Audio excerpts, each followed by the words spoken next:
আসসালামু আলাইকুম সুপ্রিয় দর্শক শ্রোতা বন্ধুরা, আপনারা যে যেখান থেকে আমাদের এই ভিডিওটি দেখছেন সকলকে আন্তরিক শুভেচ্ছা জানিয়ে শুরু করছি আমাদের আজকের এই ভিডিও প্রোগ্রামটি। দেখতে পাচ্ছেন একটা সুন্দরী মিষ্টি গোলাপি আপুকে নিয়ে এসেছি আপনাদের সামনে, তার কথাগুলো আপনাদের সামনে তুলে ধরবো। চলুন শুনে আসি এই মিষ্টি আপুটি কেন আসছে ক্যামেরার সামনে। আসসালামু আলাইকুম আপু। ওয়ালাইকুম আসসালাম। কেমন আছেন আপনি? আলহামদুলিল্লাহ ভালো আছে। কম ভালো না বেশি ভালো? আলহামদুলিল্লাহ যাক, মানে মোটামুটি ভালো নাকি? যাক, আপনার গ্রামের বাড়ি কোথায়? গ্রামের বাসা যশোর। যশোর। আপনার নাম কি? সাদিয়া। সাদিয়া। সাদিয়া আপু, আপনি থাকেন কোথায় এখন? আমি থাকি হইতেছে ঢাকা। ঢাকায় থাকেন? কার সাথে থাকেন? জামাইয়ের সাথে?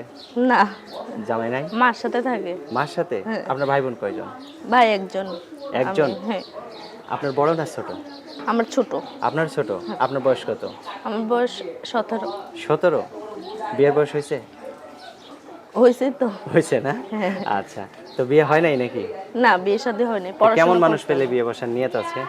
কেমন মানুষ পাইলে যে আমার পড়াশোনা করাবে, তার মন চায় যে আমার বিয়ে করবে, মানে পাঁচ এখনো ওয়াক্ত নামাজ পড়াশোনা করতে মন পড়াবে। চায়?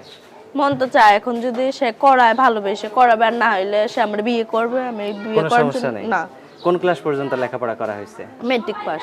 মাশাআল্লাহ, অনেক সুন্দর। হ্যাঁ। তো এখন যদি কেউ আপনাকে এই ধারাবাহিকতায় পড়াইতে চায়, আপনি পড়ালেখা করবেন? হ্যাঁ। মাশাআল্লাহ, অনেক সুন্দর কথা। যারা আপনাকে বিয়ে করবে একটা শিক্ষিত বউ হবে, তাই না?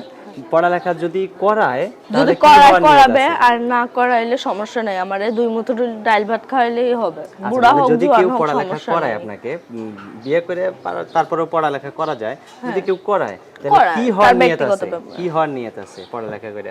পড়ালেখা করে তার পাশে দাঁড়ানোর একটা মানে ভালো একটা স্বপ্ন। চাকরি টাকরি কইরা তার পাশে আপনিও থাকবেন, সেও আপনার পাশে থাকলো।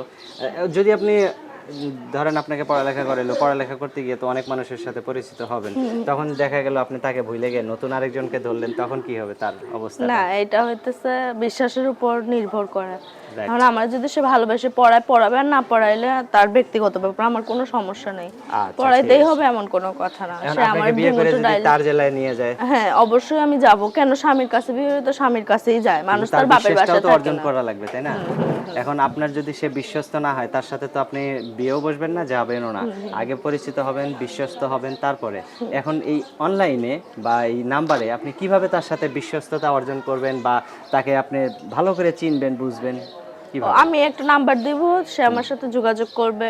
তার যদি মনে হয় যে আমি যোগ্য, হ্যাঁ, সে আমার সাথে সংসার করবে, তাহলে আপনার বিয়ের আর কোনো প্রস্তাব সমস্যা দিবে। নেই? না, কোনো আচ্ছা, আপনার ফোন নাম্বার কি ইমো ফোন আছে না শুধু বাটন ফোন? না, শুধু বাটন ফোন।